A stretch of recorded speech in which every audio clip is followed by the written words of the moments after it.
money. That's what I always say. You always follow the money. Yeah. This is Follow the Money with Mitch Moss and Pauly Howard on VSiN. Mitch back tomorrow. Great card tonight. 4 playoff games in the NHL. Doubleheader in the NBA. We'll get to some props coming up and a best bet from Von Tobel, and then in pocket before we get out of here as well. Updated or series prices in the NHL. Edmonton, $1.10 at Circa, $1.30 at DraftKings, $1.15 at Will Hill Caesars. Capitals, $2.60 at Circa, $3.20 at DraftKings, $2.70 at Will Hill. Avalanche, $3.60 at Circa, $3.50 at Will Hill and DraftKings. That was ugly in Game 1. I think Colorado, Dallas season on the line tonight, but it's their final. I mean, if they lose this, the season's over. Plus, you've lost 8 games in a row. Jets, minus $4.50 at Circa, $4.40 at Will Hill, $4.25 at DraftKings. Carolina, $6.85 at Circa. Remember, Circa had $3.20, $3.30 on this before Game 1. A lot of places were $2.70, $2.60 in that range. So after one game, Jeff Davis had that right. $7 at Will Hill, $6 at DraftKings. Toronto, $4 at Circa, $4.30 at Will Hill, $4 at DraftKings. Florida, $1.10 at Circa, $1.15 at Will Hill and DK. And the Golden Knights are $5.75 at Circa, $6.25 at Will Hill, and $5 at DraftKings. The Knicks, $6 at Circa, $6.75 at Will Hill, $6.80 at DraftKings. Denver, $1.30, $1.35 everywhere. Pacers, $2.65 at Circa, $2.75 at Will Hill, $2.40 at DraftKings. I'm with you. I think Milwaukee's cooked. And even with Lillard coming back, and he's been upgraded to questionable tomorrow, what's he going to have? Conditioning, all that time off? He's already something you could pick at on defense. Yep. You know? I'll tell you, that's a big one. What are they going to do in there? What if they go out for the third year in a row in the first round? What are they going to do? What are they going to do? What can they do? Right? What does Freak do? Yep. That's the real around one. And say, maybe this is it. With the level that he's playing at, he's going to finish third in MVP voting. He had a year that was better than some of his MVP seasons. He is absolutely still at the apex of his game and there's no slowing down. He's dominant on both ends of the floor. That's the real question of, like, he is a guy that, if he wants to, can push the button and say, no, we're done here. Yep. And Milwaukee can get a treasure trove of assets, and then it's Damian Lillard and you know what I mean? He's back in Portland, essentially. It's Damian Lillard and a bunch of nothing. Ooh. And he's going to do it because they're probably not going to move much with him, but you can almost, I think you can point to some injuries these last few years, right? Giannis got injured each of the last 2 seasons. This year it was Damian Lillard as to why this thing hasn't worked out. But at the same time, even if Damian Lillard had started this series fully healthy, I still don't think that this is a series in which, like, you were full-throatedly picking the Milwaukee Bucks. The Pacers are a good team. They're good on offense. They got a good backcourt. Yep. For whatever reason it is, they have, the Bucks, no answer for Pascal Siakam. In 4 regular season games, he shot 55% against them. He had another good game against them over the weekend. So they don't really have an answer for him either. It seems like a pretty tough series for him, and I just don't think there's many things that they can do that can adjust what they're going to have. Like, cool, Damian Lillard's going to be out there. Tell you what, if you think the Bucks are live here, I think you're betting the game over, because that's the only way that I think that's happening. If Lillard's going to have a positive impact, you're going to end up winning this game. It's going to be a high-scoring affair.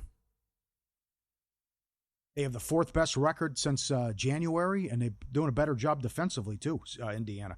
Minnesota, $1.25 at Circa, $1.40 at Will Hill, $1.50 at DraftKings. Cavs are $8,000 at Circa, $8,000 at Will Hill, $4,000 at DraftKings.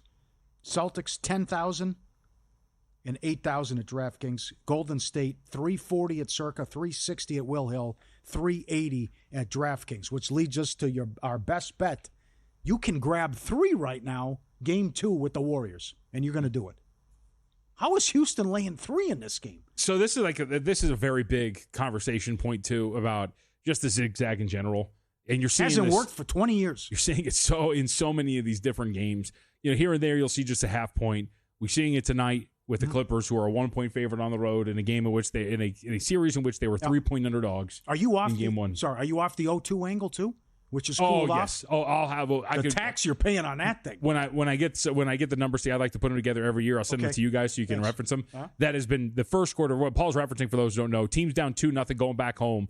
First quarter, first half. It has been a bloodbath if you've been playing that the last 4 years. You've been getting slaughtered. So yes, I am there. But to just realistically sit here and go, all right, just because this team lost in a game in which they were down by 20, I now deem that they should be 3-point favorites here. And one guy played well. Yes. I can't buy into that. At the very least, when you're talking about buying into the zigzag for the Clippers, as we have discussed, there are a lot of signs that the Clippers performed very well, should have won that game against the Denver Nuggets. Yes. You're not getting that here with the Rockets, and you are moving this number based solely on the fact that the Rockets lost the first game.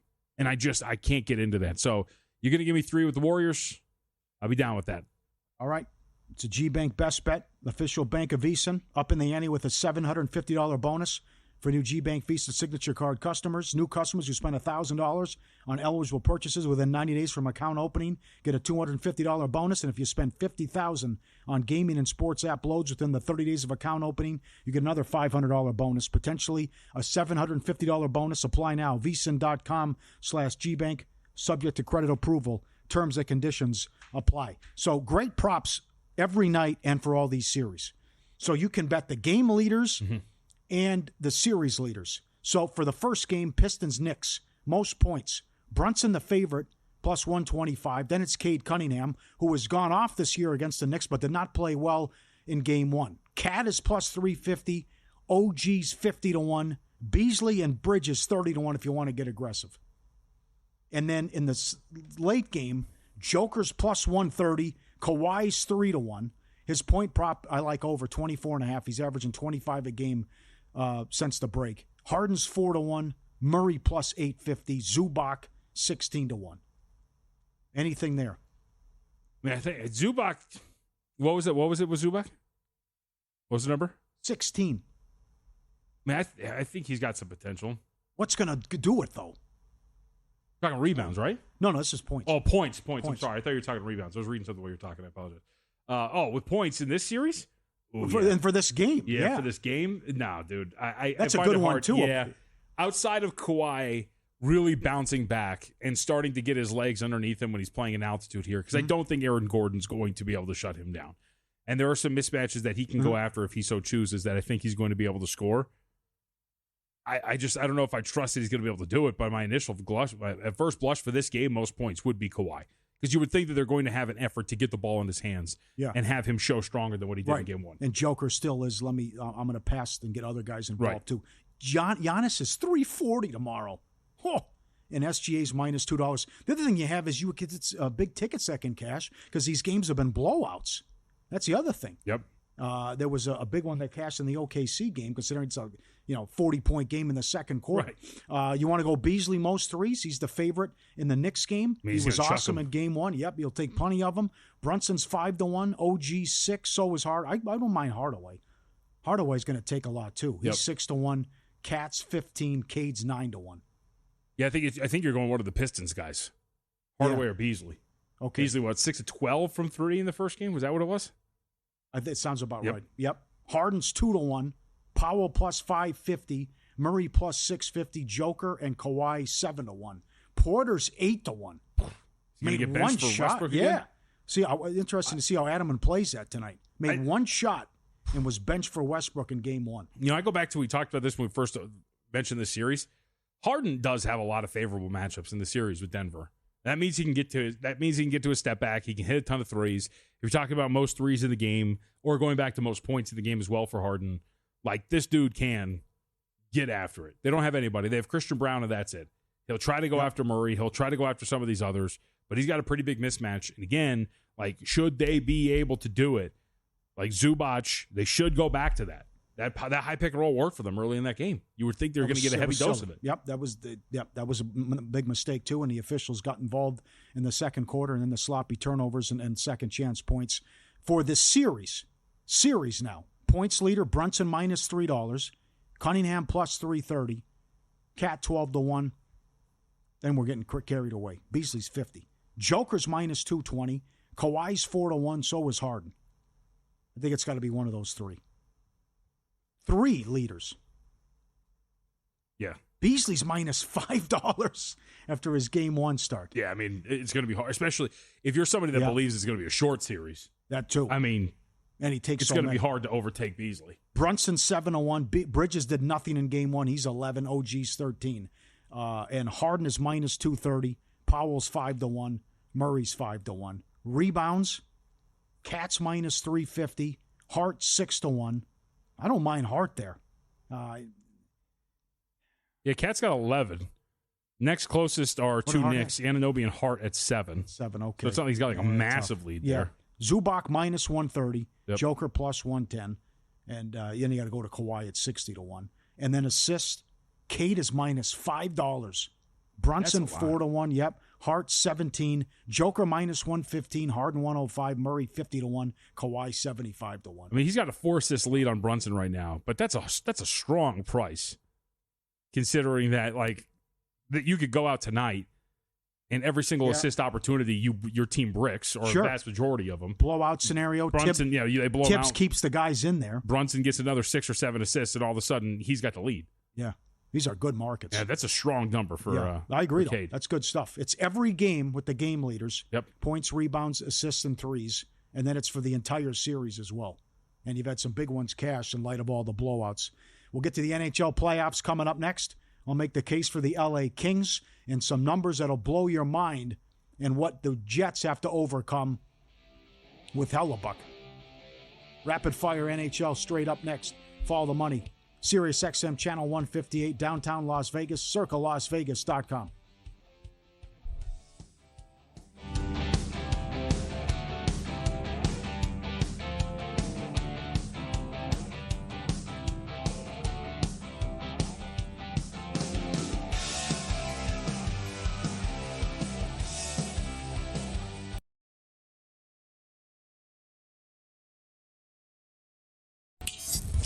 This is Follow the Money on VSiN.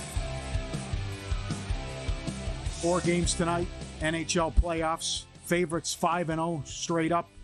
They've all covered the puck line, and they've all gone over their team total as well to start. And then the miracle last night out here with the empty net goal with 1/10 of a second left as Vegas wins 4-2. Also, there's great props with the hockey playoffs. Hat trick in each series. Any game to have 10-plus goals, the overtime props, the double to win game 1 and win the series. What's any game to have 10-plus? What's the odds on that? Well, what series you want? Oh, okay, so it's for each individual. Yeah. Okay, all right, I got you. Huh. Plus 350 in the Winnipeg series. Oh, like Edmonton, plus LA 170. That's plus 180. Yeah, not bad. That's available. And then the exacta, and then series most goals, total games, the spread. For example, you want to lay a game and a half with Washington, it's minus 140. You want to take 2.5 games with Montreal, it's $1.80.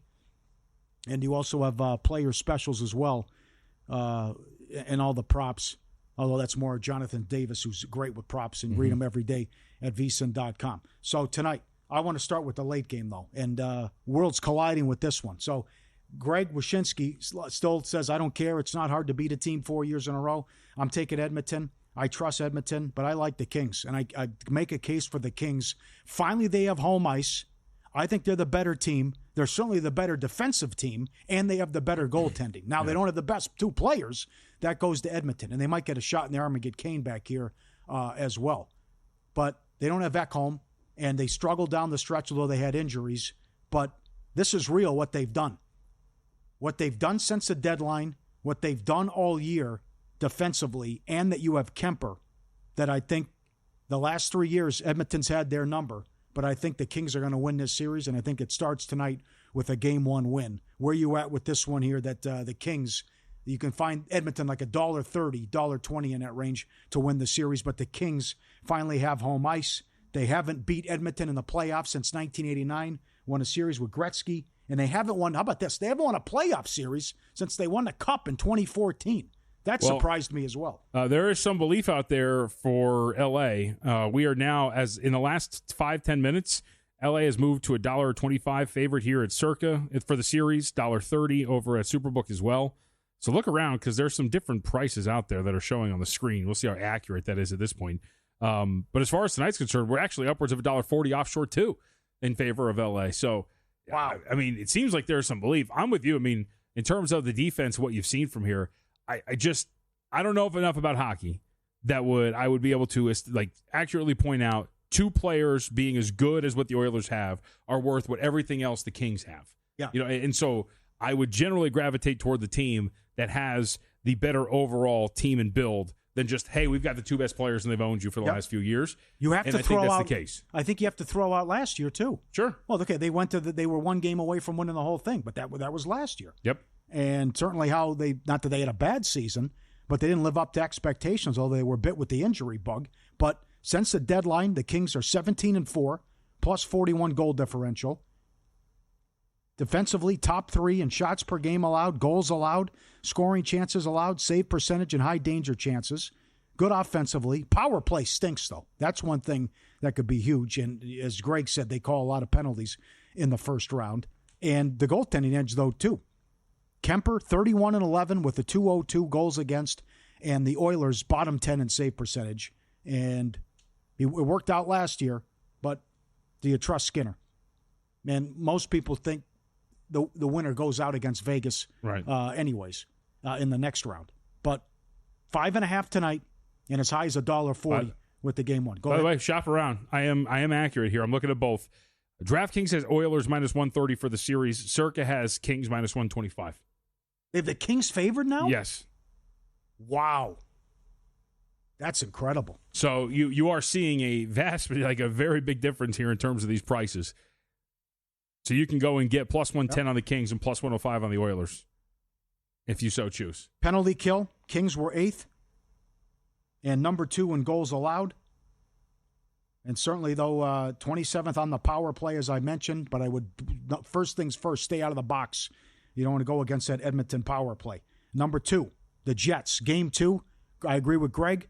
I didn't think they brought their best game, but they were fortunate to get the win against St. Louis. St. Louis has been playing playoff hockey for 2 months. Winnipeg's 4-1 against them this year. They are $2 tonight and 5.5 under minus 140 with the total. Number 1 in goals allowed this year. Started 15-1. President's Trophy winner. That's one curse they have against them. Number 2, Canada hasn't won the Cup since '93. That's number 3 is Hellebuck in the playoffs. 19-27 career record in the playoffs with a 2.85. The last 2 years, an 8.78 save percentage. And you go back since the Western Conference Finals against Vegas, his numbers are also bad. 9-19. And he was terrible against Colorado last year. 2-8 the last 2 years in the playoffs. Didn't play a good game 1. Second goal wasn't his fault. Should have cleared the zone 3 times, but held up. They got the win. The offense was great, and they have an awesome power play, the best power play in hockey. See if they get it done again today. And at one point, will a dog get there so far? The first game, Washington, $2 and 6.5 under minus 135 against Montreal. Montreal came on at the right time, got hot. They had a 2% chance to make the playoffs with a couple months left in the regular season. They got it done. They are 21st on the power play. They are they are 22nd in goals allowed. So they close strong at home, going 10-0-2. There are similarities here to 2010 that Greg mentioned and also wrote about in his piece for ESPN.com. Thompson was phenomenal this year in goal for Washington. And then you have the Ovechkin angle with all there. Could be goals tonight in this one. But 6.5 is a big number, especially for a playoff game. Washington, $2. And again, I will go back to Circa, though, and our guy, Mr. Davis. He makes Washington only $2.60 series price, like you talked about with the Kings and that disparity. They're $3.20 at DraftKings, a 60-cent difference. So he's given Montreal a more of a chance in this series, but he gave New Jersey no respect. And he was certainly right with game 1 after that 60-cent difference with what he had for the series price on Carolina and what most places had in that one as well. Anything here with any of these games? I'm just curious about Washington's mentality after playing for a record for the last, 2 weeks? You could also shut it down early, too. Yeah. That's one thing. That worried me about the Rockets, too, that they sat guys before. And then they actually played people against Denver and got run out. Yep, got run out. They weren't really ready for it. And then you see how bad that offense was yesterday against the Warriors. So I would go goal in the first 10 in that one. Yeah. I think there could be a goal. Washington in regulation is $1.20. but I think we could see goal in the first 10 in that game to start, coming up in less than half an hour. And then Colorado and Dallas. Colorado, now this is fascinating. So, again, it couldn't be $1.10. That couldn't be the series price, what they opened it at. Dallas had lost 7 in a row, come limping into the playoffs. Colorado was a lot of people's pick, not only to win the series, but to go deep and maybe win the West. 60, 70 cent move on the series price. And you look like a genius after game 1 that they win 5-1. And there are 6.5s out there with the total. This was 0-0 in the second period. So all the talk about goaltending and Wedgwood and Blackwood, and they didn't have a playoff win. Well, they got one the first game, and they were great. As they had no problems winning. They got the fluky goal to start. But now they're $1.50.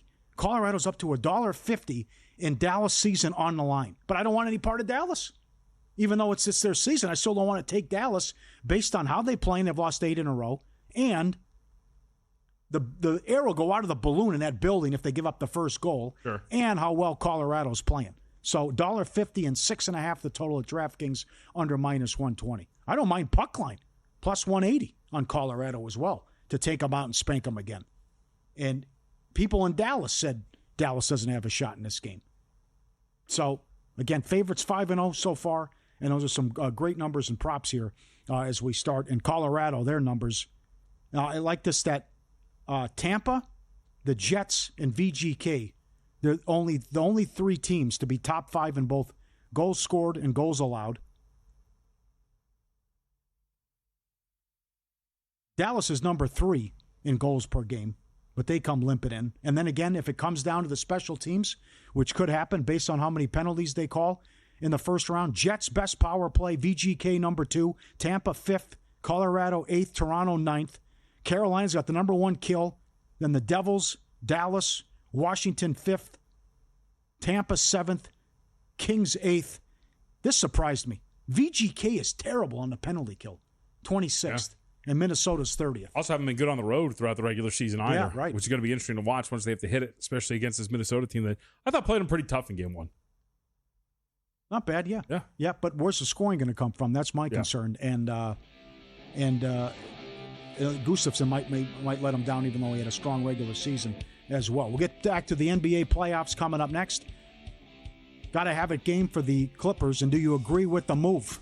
I know one person in this room that does agree with the move. We'll get to that coming up next on Follow the Money. Sirius XM Channel 158.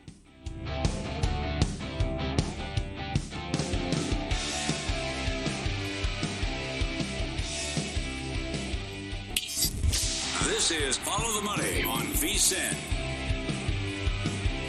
All right, good doubleheader tonight in the association. The big one at night, 3-point move. Denver opened 2. Now the Clippers favored 217.5 the total. So what you said earlier about if the Clippers play like that again, they're going to get swept. But I actually liked their game in the first half. Maybe they relaxed. I know they got a tough whistle. What could have been? Harden was in foul trouble, but Harden was great. Up 15 points, and then they let it get away. And I know the coaching staff feels that they blew that game, and they certainly blew it. But now the other fascinating thing was what the markets thought of this matchup going in, that you saw like a 60, 70 cent move on the Clippers to win the series, even though they don't have home court. No, I mean, you said it. We saw all the strengths of them. We saw what they could do, especially when they were running their game plan. They just got away from it in the second half. Kawhi didn't play particularly well, didn't close out the first half. You would think that that's going to change here in a matchup like today. You're going to make adjustments. You're going to go back to what you were doing that got you in position to lead the game by as many as you did. I would assume, I mean, and here's the other thing too. I mean, we should just go back to this. They played the defensive possession right against the Nuggets where Russell Westbrook hits a corner 3. It's just that, of course, Russ decides to hit that corner 3. But that's the way you play it 10 times out of 10. So we'll see what happens here. I think that they deserve, like, I wrestle with this because if they execute the game plan, I think they should be able to win this game. But to flip this, like we were talking about with Houston and Golden State, a team that was 3-point underdog, 2.5-point underdog, to flip in this direction and have them laying it on the road just because they lost the first game always is just what gets me, man. I can't wrap my head around it too much. You're paying too much of a tax in this situation on the road like this. And we see it time and time again. The other thing, though, is a regular going back, if the Clippers didn't get this game, they'd be in trouble. But for the first time in their history, they have a home court advantage. So if they lose tonight, 0-2 isn't the end of the world, even though it's hard to beat Joker. You got to beat him 4 times in 5 games. You see the but this is real with the Intuit Dome and the wall. It's a big deal now. The free throws. There's atmosphere, the free throws, all of it. So now that they finally have a home court advantage for the first time, that they got a great shot even if they lose to win this series. But that was the right play. Westbrook's open for a reason. He didn't shoot the ball well, but he did knock down the big 3. But the Kawhi turnover was ridiculous. And then giving up the offensive rebounds and the sloppy turnovers did him in as well. So, again, what you were going to say? Well, I just wanted to add, because we talked about this. Yep. For those who don't know, the wall we're referencing is of course, the big wall of fans that they have. The opposing teams are shooting 74.9% on free throws against the wall. If it was a team's free throw percentage, it would rank 30th in the NBA. Opponents at the Intuit Dome, 3rd lowest free throw percentage for road teams in an arena this season. Yep. And of the 36 home games the Clippers have played, just 12 times a visiting team has chosen to shoot against the wall in the second half. How about that? Very good. They are 13-1 at home, last 14. They only lost to OKC by 2 points. Yep. So you close the season 19-3, and then you let that one get away. But the number 1 defense in the league in the last 21 games certainly let me down, although that's going to happen against Joker as well. But the other thing is what if is what do you do with Porter?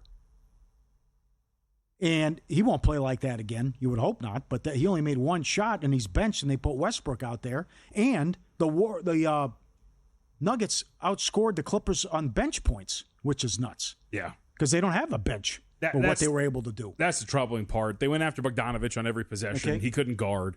Nick Batum was the only really quality offensive player coming off of the bench. Simmons isn't looking to shoot, so he's never really going to. He literally just takes the ball and sprints up court and tries to find the first outlet for an open 3 or whatever it is. He's a decent rebounder at times, but that I think is the worrisome part about that. Like if Norman Powell's not going to show up and you're not going to get any bench production, and one of your guys coming off the bench is going to be a massive negative in Bogdanovich, that is the one thing that came out of the game. I was like, ooh, yeah, they might be in a little bit of trouble there. How about the coaching edge?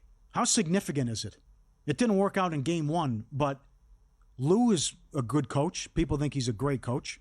Van Gundy has done wonders with the defense. All the guys on the team credit Van Gundy. He should probably get a job this year. Yep. Going against a guy who's coached for 5 games. Now they're undefeated. I mean, I think the coaching is huge for the Clippers. Yeah, it should be. I mean, Van Gundy's done a great job on their defense. Even in this game, I mean, let's be honest. In the game itself, they played well on defense. You go back to the second chance opportunities. The Nuggets didn't do anything with those second chance opportunities for the most part. The Clippers just kept being unable to do it. They held them to an offensive rating of 110.9, which is extremely average. The second chance opportunities, like we talked about, despite the fact that they rebounded 32.7% of their missed shot attempts, their offensive rating on putback plays was just 80, which was 19th. So, that's going to be pretty crazy. So, I think they're playing well defensively. It's just all about their offense. Points off turnovers are killer. Ridiculous. I like the Clippers. I don't know about the total 217.5, but I think the Clippers are a better team.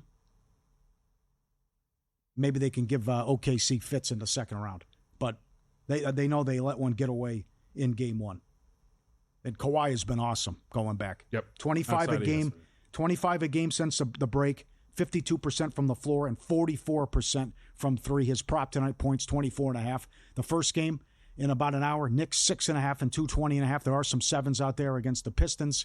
Well, it comes down to what do you believe? What's your takeaway? Is it the first 3 quarters when Detroit was up 8 in the fourth quarter, or the implosion in the insane 21-0 run for the Knicks and that the lights were too bright and the Pistons lost their minds? I thought Schroeder played well. Cunningham did not. Beasley played well. Harris was great in the first half with 22 points. But will the Knicks play like that again, where they were farting around, but then everything went? I know Payne won't do that again. I can tell you that. Right, yeah. But a lot of people, I was surprised by the series price, which I couldn't believe you either, that it was $4. And now most people expect the Knicks to take them out in 5 and to cover tonight. So for our contest, you can go to the website of VSiN.com. We have our contest. I'm in it. I used the Pistons today, plus 6.5. I think they can stay back at it. I want to believe in the vast majority of minutes played in that game. outside of the 21-0 run where the Pistons show that they can stick around in this series. I mean, we know that the Knicks have been pretty average on defense, especially in half-court settings. We know they don't really have an answer for Cade Cunningham. He's too big. He's too physical for some of the guys that they're going to try to throw out him outside of maybe OG Anunoby. They're a good shooting team that could balance that out against this Knicks defense. I think there's a lot here that they can stay inside of that number. They were playing extremely well. They just kind of got shooken up and let go of the rope there. I think that they are the team that led for a good chunk, or at least was inside of the number, we'll say, for a vast majority of that game and built an 8-point lead in the fourth quarter. So, at least for the contest, I used Knicks plus 6, or it should be Pistons plus 6.5 here. Okay, Mitch back tomorrow, but also game 2 tomorrow, T-Wolves and Lakers. Lakers up to 5.5. Again, must win, all that business.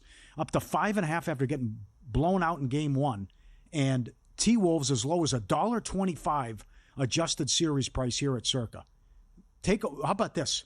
The Lakers didn't commit a foul the first 20 minutes of the game. Yep. And what do you have on this? Again, you're not near anybody. You don't commit a foul, and then how about your stat?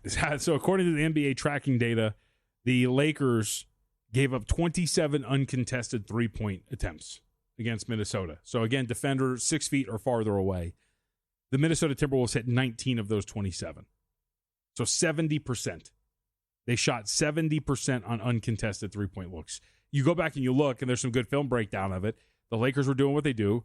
They were prioritizing congesting the paint, not letting teams get to within 4 feet. But that really led to some miscommunications. It led to some open threes. You're helping off guys like LeBron against Julius Randle, open 3 to Naz Reid, helping Luka Doncic, open 3 Anthony Edwards. Like, there's so many different things when you go back and look, and you wonder if this adjustment, if you're talking about not prioritizing paint protection as much, leads to something different here for the Lakers defense the second go-around. But, man, I think that's a matchup that's going to be a problem for them. Yeah, Timberwolves are good, man. Not good. And that doesn't even account for the other end where they really had nothing in the restricted area against the Timberwolves because of Gobert. Yep. Gobert didn't do anything offensively. But you're right about he shut down the lane. To me, it was too much Luka. Reeves was awful. And then it goes back to what we were saying even when they had the number 1 defense in February about this whole idea of pack the paint, make these guys knock them down. Well, these guys are going to knock them down. And if that's going to be your strategy, the T-Wolves are going to make those threes. So I think they're going to win the series, and it might be a short series now based on what I've seen. And what's Magic Johnson called out Redick of all people. Oh, he didn't make adjustments. But LeBron's old. Reeves didn't play well. It was too much Luka early on and other guys standing around. Mm-hmm. And then you don't have a big. Do you trust Hayes? Are you going to play Vanderbilt out there? I mean, they were getting their asses kicked in that game. Yep. They were down 25 in that game. I couldn't believe it after the hot start, too. DiVincenzo was great, too. Yeah, he'll make the 3. Yep. Reeves will make the 3. Reed, Edwards. It's that strategy is going to backfire on Redick. Maybe they're better off playing the Warriors. I don't know. But I think the Warriors match up well with them, too. Do you? Yeah.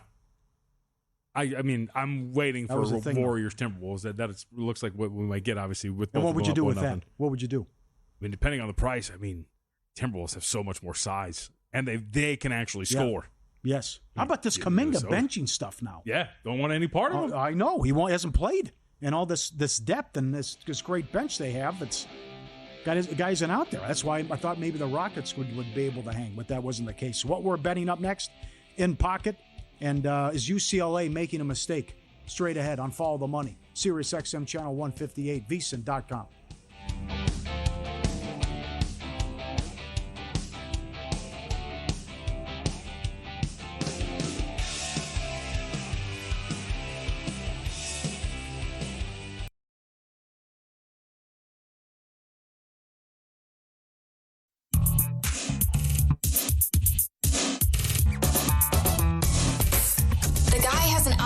To determine the winner of any given college basketball game. Someone gives you 10,000 to 1 on anything. You take it. Take it. Take it. I bet you $20 I can get you gambling before the end of the day. No way. I'll give you 3 to 1 odds. Nope. 5 to 1. Nope. 10 to 1. You're right. All right. Man City tomorrow at home against Aston Villa. City minus 120. Huge game. I guess the penalties and nothing's going to happen this year. What a joke. The corruption off the charts. They'd be a great Christmas present. So nothing. Wake up. Oh, Man City docked 60 points. So what? They're just going to wait until nothing. Yeah, it's the dumbest thing I've ever seen. The trial was in December. Right. All the previous instances of Nottingham Forest, bam, docked points. Everton, bam, docked points. And they're accused of like 100 things here. And the trial ended in December. And here we are, it's almost Still May. nothing. Wow. Yeah, there's 4 matches left. Ridiculous. DraftKings still has up, will Man City be relegated? They still offer that. There's no way. I But would it's assume like, at this well, point unless it's not they gonna drop, happen. yeah, well, yeah. Even, I mean, because the other teams we know is going to be relegated, So they what would next- really have to drop the hammer Right. on them. So what, next season they just start in like a 30-point hole? That could be. I've seen enough. This series is over. Hurricanes to win in regulation, $1.50 against the Devils. That was ugly. I think the shots on goal at one point were 28-8, but you know it'd be an uphill climb without Hughes. And Markstrom hung in there best he could, but it's going to be too much. Now they have their goaltending issues and their road issues, but I don't think that'll be a problem until the next round. But I think Carolina in 4 or 5 against New Jersey, and they win game 2. Kings tonight, not the game 1 to win the series, plus 110 against the Oilers. Trying for the 4th straight year, they meet in the first round, but the Kings finally have home ice. Great record. Again, 17-4 since the deadline, plus 41 goal differential. Defense phenomenal. They are number 2 in goals allowed. Atrocious power play, but also a top 10 kill. And my concerns about Skinner and how the Oilers played down the stretch, I think the Kings get it done and they move on to the second round. There we go. All right, graded from over the weekend. Mariners first 5 against the Blue Jays. They don't get it done. And then the Mavericks never in it on Friday, catching 6 against the Grizzlies. Easy to sweep past and move on. Pending Pistons Knicks over 5.5 total games at minus 125. Talked about that at length during the week. Some plays for today to add. Karl Anthony Towns tonight over 1.5 3-pointers, made a plus 110. Made just 1 in game 1. Took just 3 in game 1. Surprising. Would highly expect that there is a higher volume of 3-point shots. Took 1? From Cat. No, took 3, made 1. Okay. So even then, one of them was from the parking lot Yeah. when they were going through that big 21-0 run. Well, okay, yeah. So one would expect that that's going to be the case. I'm expecting more from him. We talked about this earlier as part of our G-Bank Best Bets. The Warriors plus 3 versus the Rockets. Yep. I'll play against the zigzag theory here. I think it's a little nuts to make this as high as it is, considering what we watched in the first game and considering what the actual adjustment is just because they lost the first contest there. We're in, again, do it every single year. Finally got in, not at the best price, but a price nonetheless. Under 2.5 quarterbacks drafted in the first round at plus 160. Can you find will only one quarterback go? I want to find that. I think this is, I told Matt and Mitch this last week. I keep invoking the Kenny Pickett draft. I think that's what this is. I think we have a lot of people that are saying out loud that these guys aren't really that highly graded. And you see a lot of folks that are starting to chirp that maybe you get 2 here in this first round. Might not be that surprising if Kenny Pickett if Cam Ward's the only guy that goes here in this one. So under 2.5 quarterbacks drafted at plus 160. That's starting to slip there. And then Raiders first drafted position, defensive line or edge player, that is available at 8-1. If the smoke is true, that the Ashton Jeanty smoke is maybe going to number 5, whoever it might be Jacksonville, might be a team trading up. Raiders desperately need defensive talent, really do need help along the defensive line. I wouldn't say no to corner as well as a first drafted position for the Raiders. They could totally trade back and add to the secondary, but thought Raiders first drafted position, defensive line edge at 8-1 worth having there. All right, excellent. Edge Boost, the first ever bank account built for bettors, ensuring all gambling transactions are approved. No usage fees, no minimums, card never declined. Get paid for what you love doing anyways. Sign up today, edgeboost.bet, promo code FTM. Deposit $25, Edge Boost will match it. Edgeboost.bet. Get those cashback rewards, card never declined, never wait on a wire, and no crazy ATM fees when you go over your limit. Edgeboost.bet. Red Sox beat the White Sox 4-2 this morning. Mm-hmm. Yankees, Guardians, no score. Top of the third. In play, 5.5 total. And Reds and Marlins just underway. 7.5 the total. Marlins $1.25, bottom of the first. Friars and Tigers underway. Padres still, they got them loaded in the top of the first? Yes, they do. All right, they're $1.35 and 9.5 the in-play total there. Nola's been terrible. Phillies against the Mets. McGill and the Mets, $1.35, total of 8. Schwellenbach and the Braves are $2.20 against Fetty and the Cardinals. Hunter Brown is $1.40 against the Blue Jays and Gossman. And Robbie Ray's $1.35 against the Brewers and a total of 8. Also, Strider went on the DL today. Yeah, hamstring. Yep. So yeah, he's banged up again. How about? I mean, I've talked about this. I have a ticket on him. I think we talked to Mike Palm about this last week too. Hunter Brown getting the start today for the Astros. Have a 25-1 ticket on him to win the Cy Young. All right. Gosman's off to a great start too here, but Brown, my man, is unreal. 1.50 ERA, 2.37 FIP. The dude's been handling issues. His walk rate is down this year so far. Not giving up home runs either to the early portion of the year. Brown's the real deal. 7.5 the total, shaded to the under. It's going to be a really low-scoring first 5 frames. So be curious to see if that's going to be the case, but I am a believer in Hunter Brown. Sounds good. Big way. Where are you at with this Nico thing now that he's going to UCLA? And I'm sure you know the numbers. But so the kid was making $2.4 million, wasn't happy, wanted $4 million. If he stayed at Tennessee, he would have made up to $10 million. The guy's not Peyton Manning. Last year, 19 touchdowns, 11 against Chattanooga, UTEP, and Vandy. Against SEC opponents and Ohio State, he threw for 200 yards twice. Now they're not UCLA saying they're not paying him $4 million, right? But that's if he's not unhappy making $2.4. What was he doing? What do you think he got? Wow. So he could have made. I didn't know that number. He could have made up to $10 million at Tennessee if he stayed the whole time. Oh, like each year. Okay, I got you. Yeah, total. Yeah. I don't know what. That's some bad. That is some bad advice. Yeah, agents, family, whatever it is. Who got to him? I don't know who gets in your ear and tells you that. Especially, I mean, as I have said, the only person who does their job poorly and then in the summer asks for more money is me when I'm negotiating here. You know, that's it. You can't do that. That's absolutely insane to be able to have the season you did, get smoked the way that you did, and then come out and say, "Yeah, I demand more," and then you leave and you get less. How do you play your cards worse? Apparently, he was blaming everyone around him and saying, well, we need more wide receivers.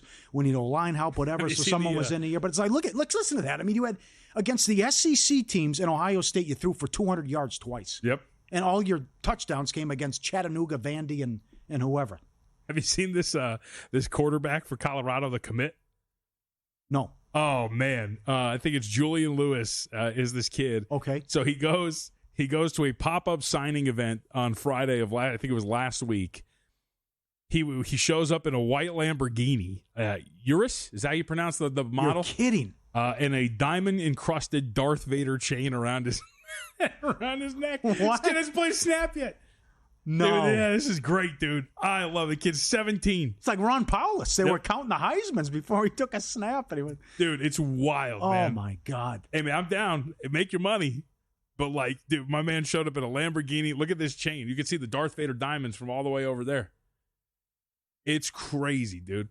The Lambo's nice, too. I'd never seen a Lamborghini like that before. It's wild. It's always fun to look at the comments with stuff like this. And I'm reading the comments about, well, you know, if someone's going to go get your money, whatever. Chase Daniel had the original tweet about, this is insane. Imagine what his teammates were thinking at Tennessee and now UCLA. He's like, the guy's unhappy making 2.5? Yeah. And he didn't even put up big numbers? He's, well, if you're worth it, I mean, it's not worth that. Look at his numbers. It's just the comments about everyone having his back is like, good for Tennessee, though, right? You can't cater. You can't give in to the guy, though, either. No, they were in a tough spot. I mean, once he skipped meetings and practices and wasn't responding to hypo, you had to tell him to pound sand. What's the most ridiculous thing you would buy if you got an NIL deal like that? At that age, or what do you think? See, back then for you, I mean, I'm not doing a Lamborghini. That's, but then again, you do stupid stuff when you're that age. And what about now? If I plop $6 million on your table, you're just like, here you go. You've been such a good VSiN employee. We're giving you this bonus. God, that's a good question. I think I'd buy a chain. I don't know about Darth Vader, though. No, I would never do that. That's very clunky, very big. I know. Don't know what you're going to do with that. Yeah, right. Maybe something I could make more money down the road, like memorabilia or something that could age well. I don't know. That's too smart. You got to blow it. Real estate, something. Yeah, no, you're right, though. You can factor in 18, 19, 20-year-olds, though. Man. Anything, right? Murray's up next. VSiN Prime Time. Mitch back tomorrow. Great job, Von Tobel. Good stuff. Sirius XM Channel 158. Good luck out there.